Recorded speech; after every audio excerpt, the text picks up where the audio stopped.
We just finished up our town hall about OTT and co-viewing, where we talk about how we're able to measure audiences amongst people who are watching on-demand content through a connected device.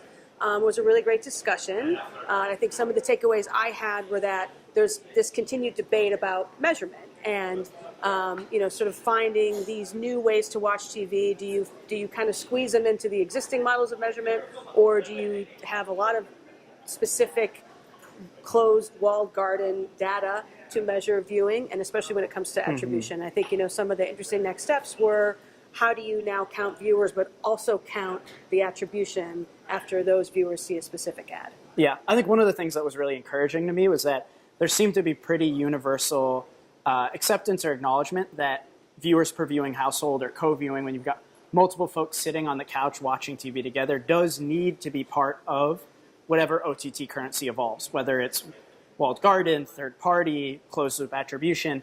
And one of the things that we found, or I'd say two things we found from this research, is that one, TV is the most prevalent screen for co-viewing, and that 94% of folks use TV as the dominant co-viewing vehicle. And then the second is that OTT is driving more brand discussion, particularly among millennials, cord cutters, families with kids in the household, that brand discussion, joint conversations, convincing people and talking about brands that you see is more prevalent in OTT than it is in linear TV. And I think what also came up was that that's really meaningful. As much as the measurement of exposure to ad to action taken after the ad is really important, there's all these sort of halo effect metrics that occur when people experience something collectively. And I think TV's always known that and is always sort of positioned that way. But to see it really come to life in that research, particularly among these viewers who watch TV in a very specific and emerging way, and then the way of the future, really, for watching TV.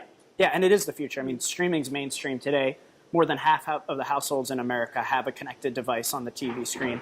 More than 1 in 5 households don't have traditional cable. So as we move to a world where advertising can bring the branding vehicle that you talk about in television with the attribution, the measurement that comes with digital, being able to quantify at that core level how many people am I actually reaching, no matter how I want to define that unit, and then how can I think and plan and build and verify off of that, I think is interesting. And there were a lot of good outcomes, I thought, that came from, we need to talk about cross-priming. What's the value of an exposure on linear TV and exposure on OTT?